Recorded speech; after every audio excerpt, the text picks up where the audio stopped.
You're listening to People, Places, Planet, the official podcast of the Environmental Law Institute, a nonpartisan, nonprofit research and education institute making law work for people, places, and the planet. If you enjoy the podcast and want to support our work, consider donating at eli.org/donate. Hello, listeners, and welcome back to another episode of People, Places, Planet. I'm your host, Dara Albrecht, and I'm joined by three wonderful guests today. We're going to go over why healthy foods in schools, including plant-based proteins, are important from a sustainability and public health perspective.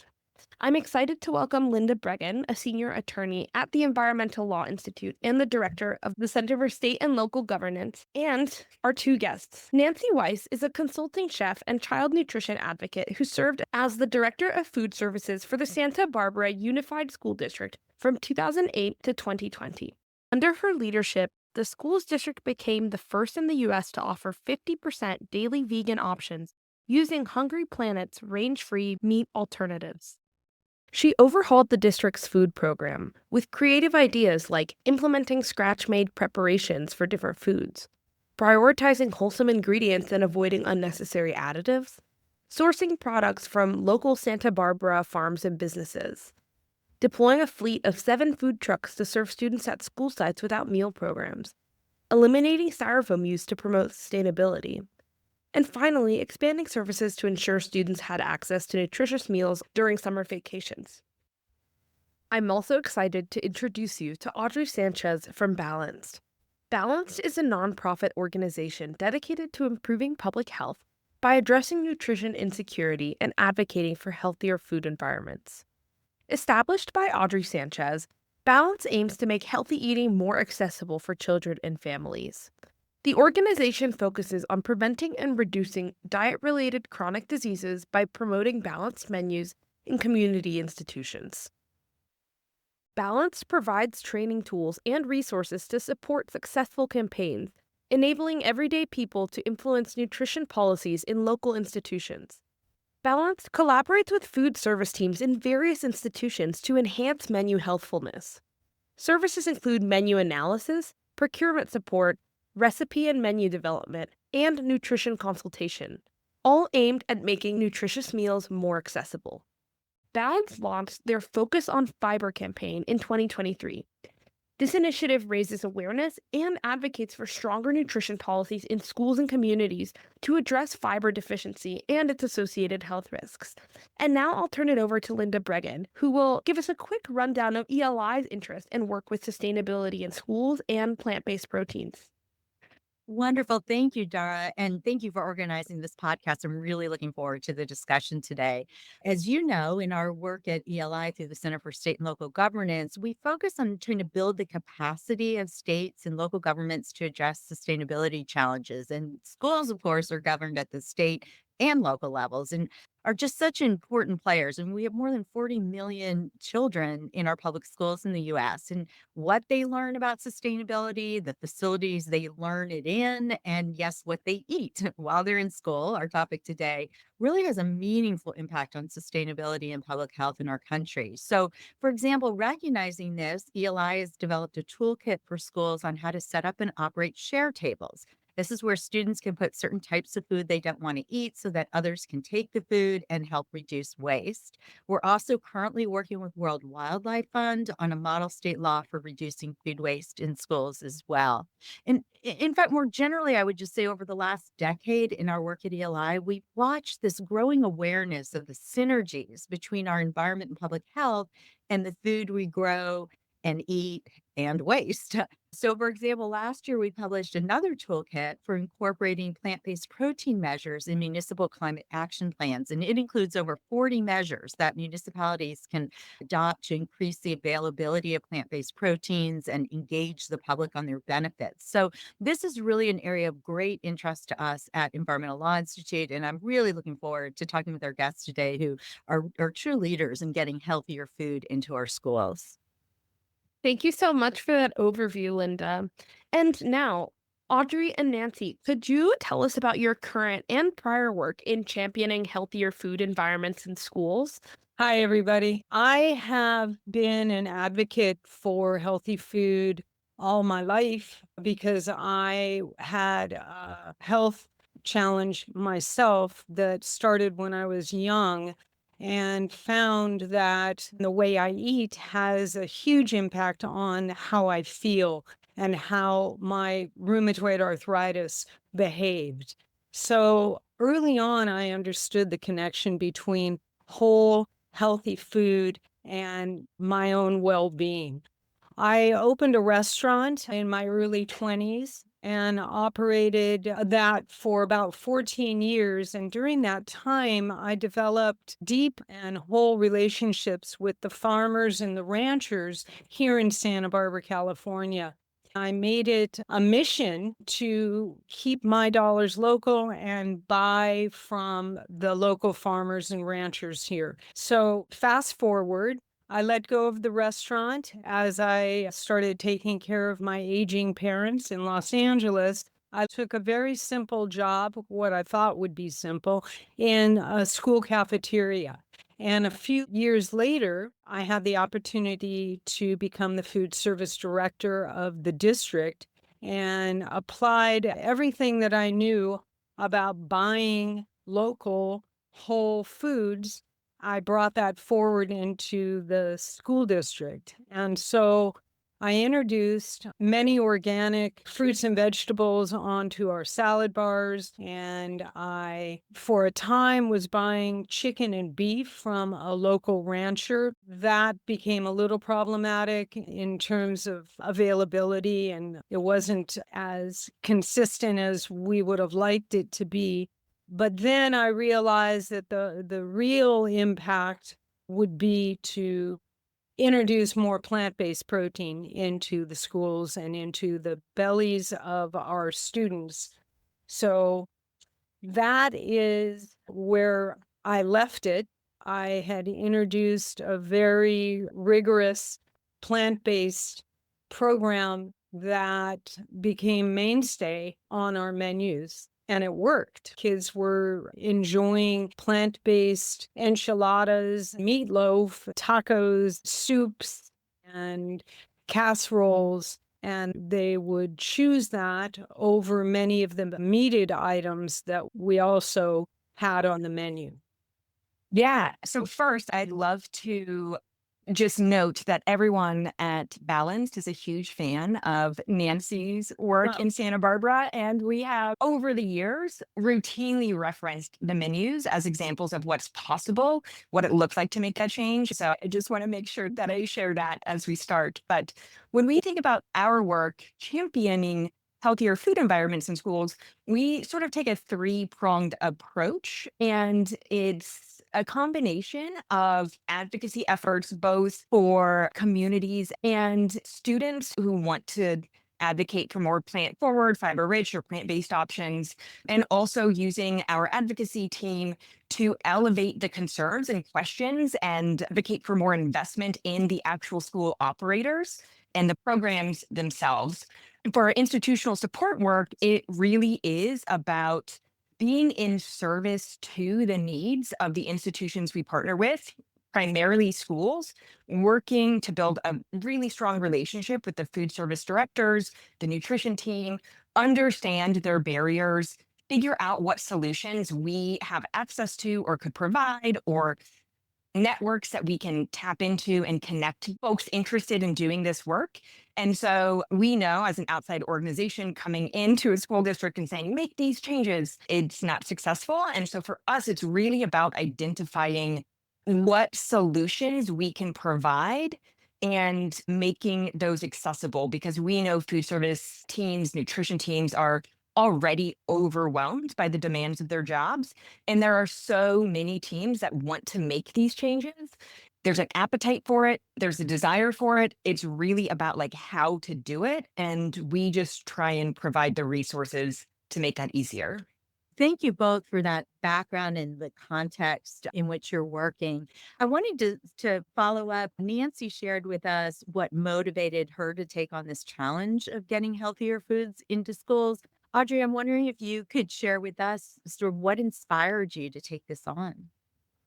Oh, I wish there was a simple linear story to this, Linda, but really coming from an education background. So I worked as a teacher. I worked in schools for a decade.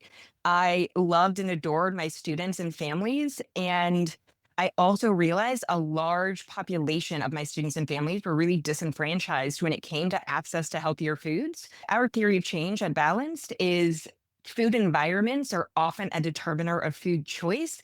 And if we can help make those food environments healthier, that is one way to address the inequity in our food system. It is about the long-term health of students. I'm a mother myself. When my child was born, that really lit a fire under me to say, oh, if I'm thinking critically about what I want for my child's health and the way that nutrition and food impacts their well-being, I want to do that at a larger scale. And I want every child I know, or more children, to have the same opportunities and access that my own does.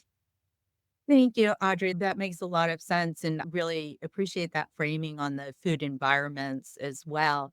You both touched on this, but just to crystallize, how would you summarize the problems that you're trying to address in your work? Well, for me, it boils down very simply to one critical person, and that would be the superintendent of any school district, who has the ability and the responsibility to impact student health by implementing programs that would support what we're talking about. So plant-based protein is the tip of the iceberg, really. We need to change the stigma around the National School Lunch Program, which is how we feed the 40 million students across America. Kids really don't want to go into their cafeterias, and a lot of them don't even know why they don't want to go in, but somehow through the ages, it has become a place where only the low-income kids go and get their meals. And even those kids, and I say those with quotes around them, because that is where the stigma becomes toxic. When we have kids that want to eat in communion with each other, that can change the entire landscape of how we feed our kids in school. If we started with a superintendent who understands the importance and the value of breakfast in the classroom, which is a 20-minute program every morning where kids in their classrooms eat something healthy together, something hopefully fiber rich and protein laden, so that they can understand a little bit about who they are and what they eat and the correlation between the two, starting when they're very young. Even in TK, breakfast in unison, in communion together with an adult, watching their teacher eat alongside them, can really make a huge impact on the way children choose to eat. For those of our listeners who aren't familiar, TK means transitional kindergarten, and it's a developmentally appropriate grade level that's been established in California for 4-year-olds. But Nancy, 4 years old is pretty young. Can eating breakfast with an adult that young really make such a big impact? So that small 20-minute window at breakfast can be a springboard for kids, students, to make better choices. Every day can be a small lesson on what's important, and seeing that they're not eating on styrofoam, doing small language lesson or math lesson around the food they're eating is simple. There's resources available for that. But again, it comes down to leadership, which starts at the top. So if the superintendent were to mandate breakfast in the classroom, that would be an incredible start to our students' health and longevity through their career in public education. That makes a lot of sense to me. We're always striving in our work to try to routinize, to try to systematize change and make certain practices normal. I'm curious, Audrey, how you would crystallize the problem that you're trying to address. Yeah. So when I think about the problem that Balanced program are really focused on, to make it as succinct as possible, it is a structural or systemic underinvestment in school meal programs or even just the idea of school food. So it's both the literal funding, everything from federal to state funding, how much we're willing to pay to literally feed children who need food. And that trickles then into this underinvestment in the perception of and appreciation for the people doing the work. Oftentimes, they don't have the resources or access to materials or even cooking utensils that they need. From that, the food industry has really capitalized on that problem, that there's that underinvestment in this work.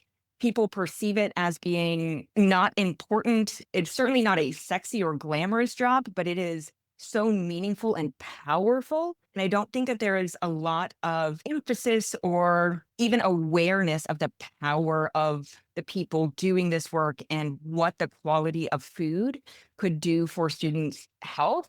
And so over time, because there's underinvestment, foods that are cheaper, foods that are easier to prepare, there's an obvious labor shortage, lack of people willing to do this work for whatever reason.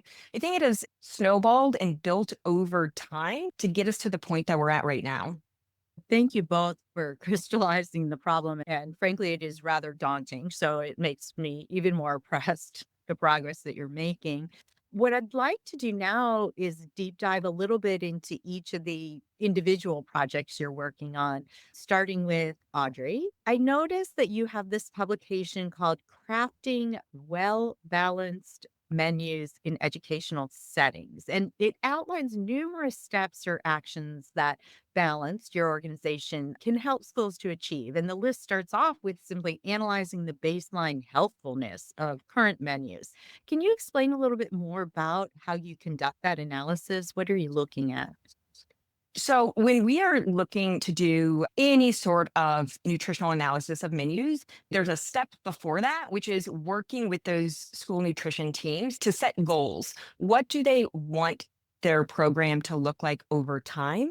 And for some, it's really about that nutrient density. If they are shifting away from either more ultra processed foods or foods high in saturated fat, we tend to focus on specific nutrients that have pretty high bang for their buck, fiber being the primary one. And so for schools that ask us to do that nutrient analysis, we usually start there because we know if we are adding fiber to a menu, that is shifting toward a more plant forward or plant based menu. And so we can do an analysis of their weekly meals served, look across their menus, get the nutrition data that they have access to, that we have access to. We can show them, over the course of a week, based on your meals, assuming students eat the fruit component, the vegetable component, all components of the meal, here's where the nutrients land. And then we can use that data to say, if we swapped, for example, chicken nuggets for a more fiber rich option here, then at the end of the road, this is what that nutrient composition will look like. And so not all schools want to start there, but for the ones that do, it starts pretty simply and it really tries to focus on those high impact nutrients, specifically fiber, saturated fat, sodium, and the amount of ultra processed foods that are being served. Yeah, so thank you for explaining that analysis. It's really interesting to hear how you're analyzing the baseline levels. But you also work with schools to develop plans of actions and set goals, ideally to make their menus more healthy. So, what are some examples of the types of goals that a school could set? So, when we're doing this intake process with schools, helping them set their goals can be as small or big as they want. We tend to start with the idea that we're going to start small, we're going to start familiar, and we're going to keep change manageable. And so some goals might initially just be we'd like to taste test a fiber rich or plant based option with our students once a week for a month. And that is a great place to start. For some, they're thinking longer term where they're saying, okay, by the end of 2 years, we would like to have a 20% fully plant based menu. And when they make a commitment like that, we try and backwards plan what that would take, including things like taste tests and all of the additional supports that they need. For some schools, it might simply be just add a plant-based option or a plant-based protein to their salad bar, add a plant-based option every other Tuesday. We really try and tailor it to the needs as well as the specific goals of those institutions and then continue to nudge for more over time. But we want to make sure that they are successful, that they're supported, and that it's not an overwhelming, again, outside organization coming in and saying, unless you're 30% plant-based by the end of a year, X, Y, and Z. It's really focused on using that initial baseline information, setting realistic goals for the short, medium, and longer term. In addition to helping them set goals, we are also really celebratory of approximations of success. Part, again, of this intake process, tailoring these resources to schools. We know not every school is going to have the staff, the capacity, the kitchen equipment to go from their current menus to scratch cooking overnight. And so an approximation of success for some schools might be replacing a chicken nugget with a plant-based nugget occasionally. And we start there. And as we build out the plans for future goals or actions, using our team to find resources to make the changes even more meaningful long term. Definitely. I think that's a very thoughtful approach to all of this.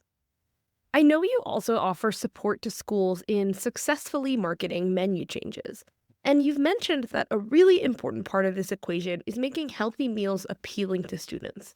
So, what are some examples or proven techniques for making these healthier choices still appealing to students of different ages? Great question. So, when we think about marketing successful changes, it's starting with the students and the work with the nutrition team, but we also know that school food does not exist in a vacuum.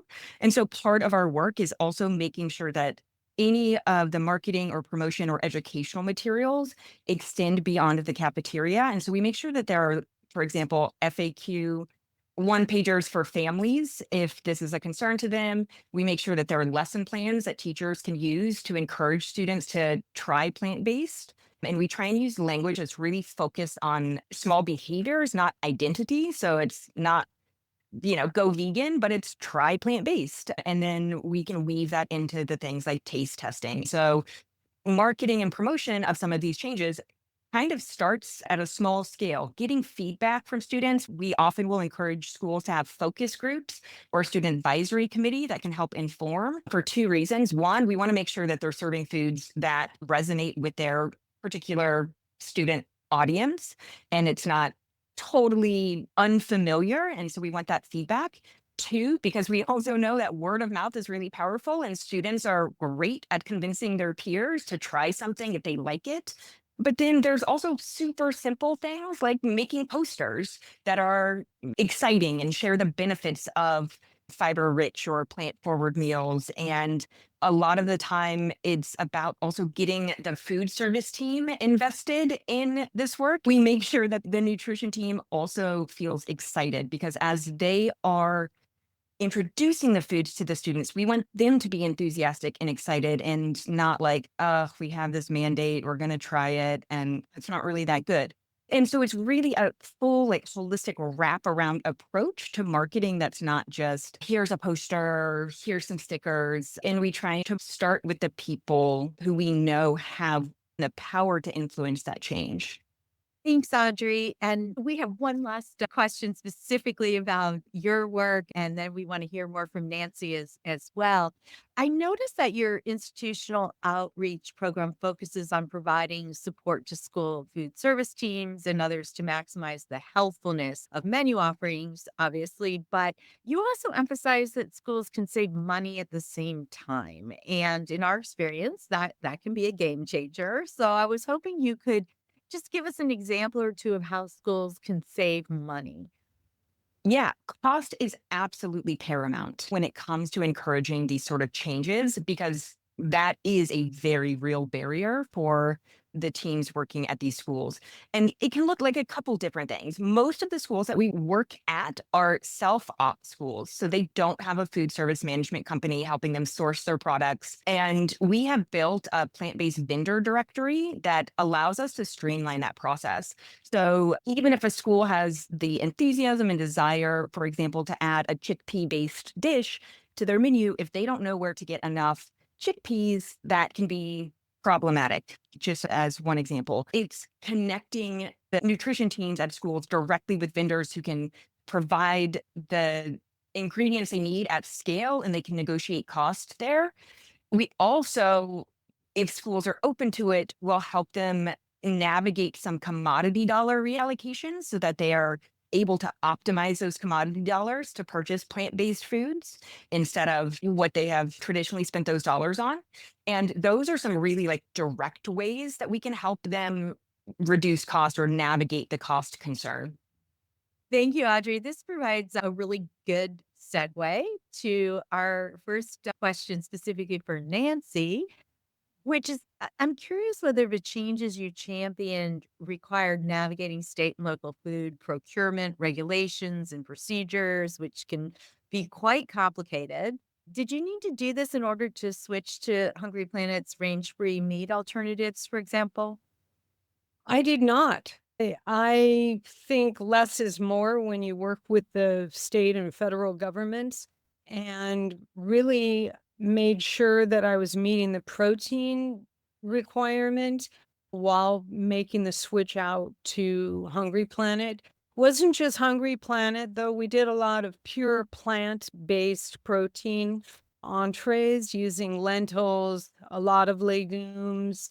So I did not find there to be any hurdles in regard to my menu planning and the state and federal government guidelines and procedures. I continued on as if I was feeding my students just the very best possible food. And the government reimbursed me for all those meals based on meeting the requirements for nutrition standards for the National School Lunch Program. That's really encouraging. I'm glad to hear that.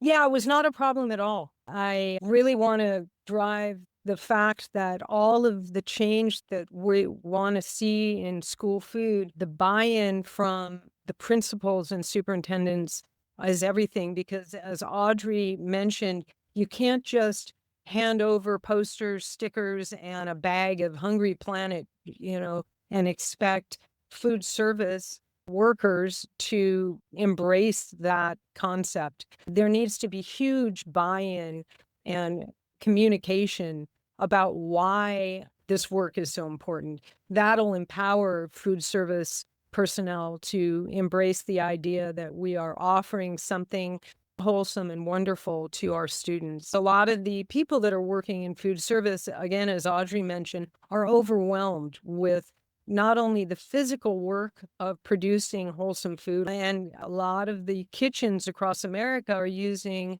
pre-made, fabricated, processed fast food, which doesn't need the infrastructure or the staff. So again, when we're looking at a whole holistic approach to school food, the superintendents need to understand and commit to making a change in their students' bodies by being themselves the champions for projects like a plant-based initiative in public education, in the classroom and in the kitchen. Nancy, I really appreciate your pointing out sort of the key players here, because I think it is really important to recognize sort of where the leverage points and who needs to be on board, and particularly because the whole school governance system is so decentralized. The superintendent really matters. And so I appreciate your pointing that out. So too does the Board of Education. So the superintendent actually works for and reports to the board.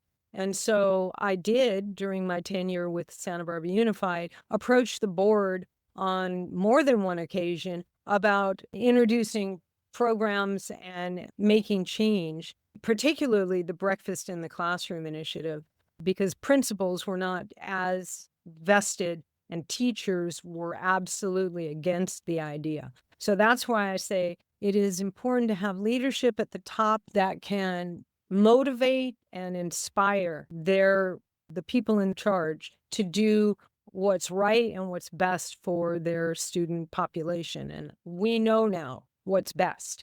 We know there is really no other choice but to start looking at menus and food in public education where we can really make a difference. Nancy, I really appreciate that You've talked about how much buy-in is needed at all levels when implementing these programs, going from, superintendents to school boards to food service personnel to students themselves, because at the end of the day, the students are eating the food. So, could you tell us about the essential role that marketing or making the meals appealing to kids played in your success? Parents are essential to the process of opening the discussion with their kids about what they're going to eat for breakfast or lunch today. So, most food service directors send out a monthly menu with all sorts of information on it. And for me, that is where I introduced the plant based option. We made a big deal out of it, just talking about checking out what's new and then strategically menued the plant-based option against a meated option.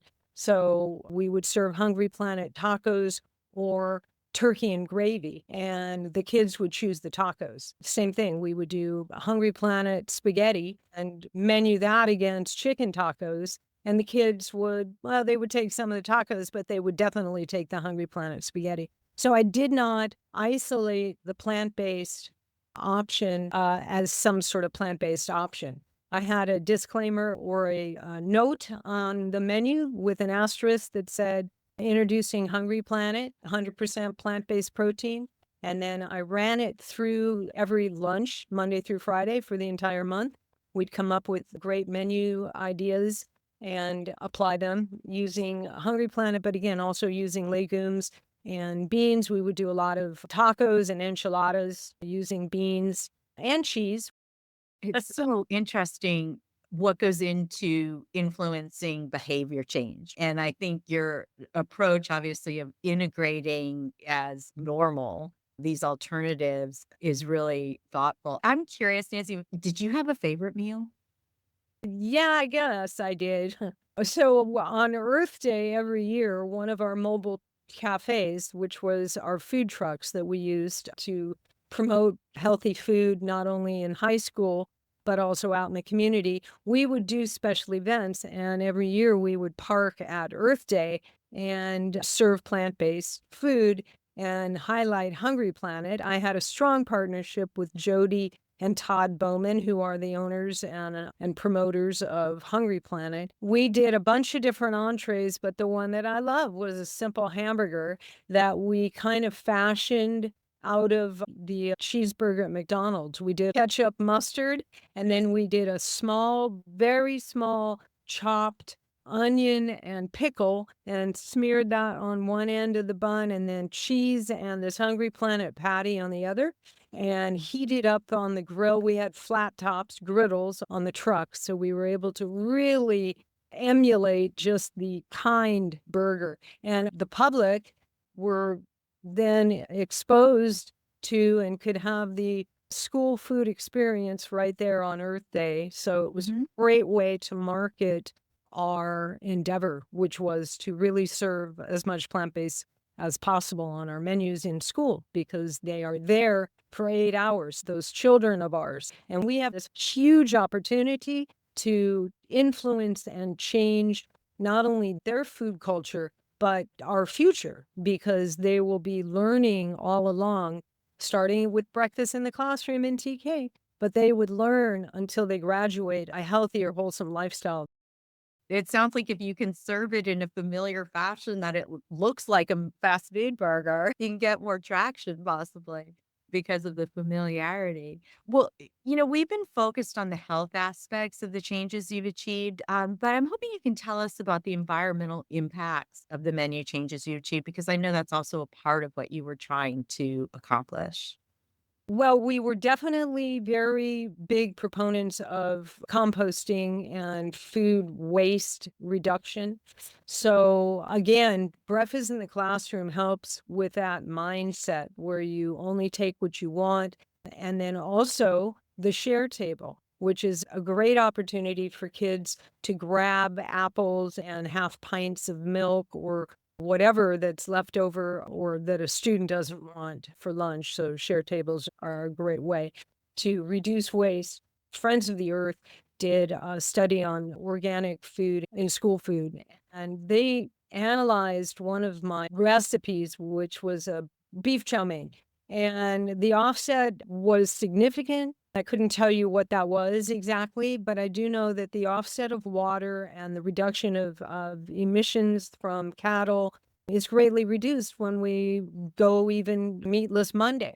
It's a huge initiative that can really change the shape of what it looks like to be abusing our resources. Yeah, absolutely. And as it so happens, I read that case study by Friends of the Earth, and they estimated that by replacing the beef in the chow mein with a plant alternative, that your district's carbon footprint was reduced by 300,000 pounds of CO2 equivalent emissions over 2 years. That's a lot of greenhouse gas emissions reduced. That's incredible. And that is not hard to do. I have to say, replacing our beef chow mein with Hungry Planet beef, you don't know the difference, Right. especially when kids are young. They see the fortune cookie and the crispy chow mein noodles on top of the dish. Talk about, marketing and making the food appealing. I come from a restaurant background, so the plate is everything. And we know we eat with our eyes. So developing excitement around the plate is paramount to getting kids to enjoy their food. A case in point, I still vividly remember those crunchy noodles on top Oh, for of sure. that's just a few years later, and I still remember it. So, I have one last question for you, Nancy. Your district, Santa Barbara district, is relatively small compared to some others, right? I think you have about 20 schools or so, and your cafeterias are self-operated, which is also a point Audrey raised earlier.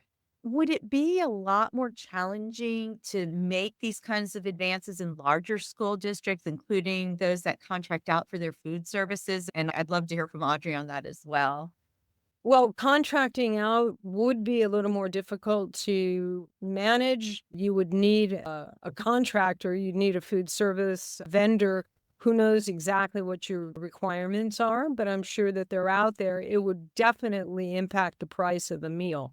So, as much as possible, I am a firm believer in real kitchens in schools so that kids get the opportunity to smell food as it's cooking and whet their appetites for breakfast and lunch. I mean, can you imagine kids coming to school in the morning and smelling whole grain cinnamon rolls? For me, it's important to have kitchens in all schools. The bigger the school district, I would think the better the economies of scale. So again, there would be a cost savings there. Contracting with farmers and ranchers in larger areas, for instance, Los Angeles, there's a huge opportunity for that in larger school districts to really capitalize on their economies of scale, reduce costs, and then support their local businesses in the community. It keeps everything very vital and fresh.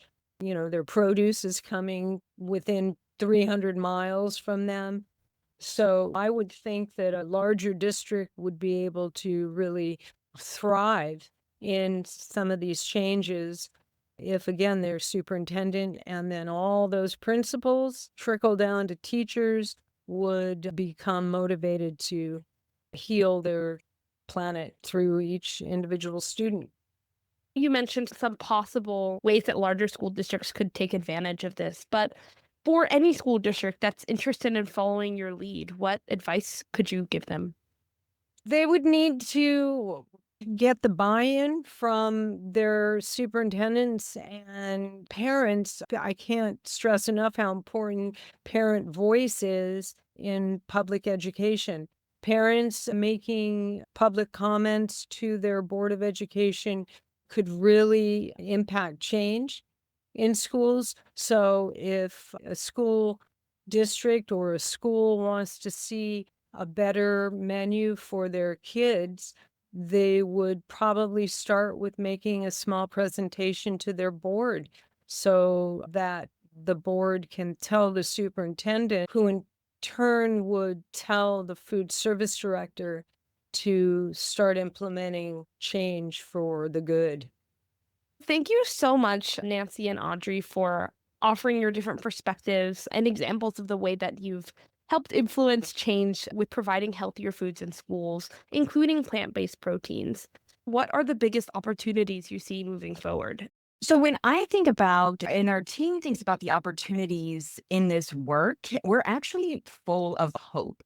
You know, if you had asked me this question 5 years ago, my answer would have been very different. But I do think that there is an increased appetite and awareness and desire for these changes to happen from all stakeholders. So I think we're seeing more families and students make these requests. We know through our work with food service teams and operators that they want to be making these changes. And so, whereas in the past I would have said we need to change everybody's mind, I actually think that we are in a really great place to really help build the skills. So, the opportunity as we see it is to get more resources in the hands of the people doing this work. And in particular, we would love to see folks like Nancy who have done it, who have proof points, and some of the folks we've worked with actually lead or be the face of this work. So again, it's not like outside organizations coming in, but using our work and our networks to amplify their expertise, their credibility. They understand intimately the context in which they're working geographically with their student population, et cetera. And one opportunity we would love to make happen in the future is creating some mechanism to train the trainer and get that people who have done this work and have done it well in front of more audiences to share their knowledge and their experience and also be really celebrated for their expertise. Here, here. I agree. I think it's really wonderful and very telling that my time with the school district here in Santa Barbara was such a success in regard to amplifying plant-based food on our menu. It was shockingly easy to transition, and the fact that it was so well received, we got so much good love and press back from the community, and then most importantly from our kids. So it can be done. It really can. And with support from Audrey's program and the openness of superintendents, I think anything is possible in the days and the years to come in terms of really making a difference and making our kids really strong and healthy for a healthy and wonderful future. That is an awesome note to end on. That's great. Linda, Audrey, and Nancy, thank you so much for being on. It's great for us to listen to a little snippet about how we can make our school food healthier. Thank you. Thanks for listening to People, Places, Planet, the official podcast of the Environmental Law Institute. Our work wouldn't be possible without the support of people like you. If you'd like to learn more about what we do, attend one of our events, or support our work financially, head to eli.org.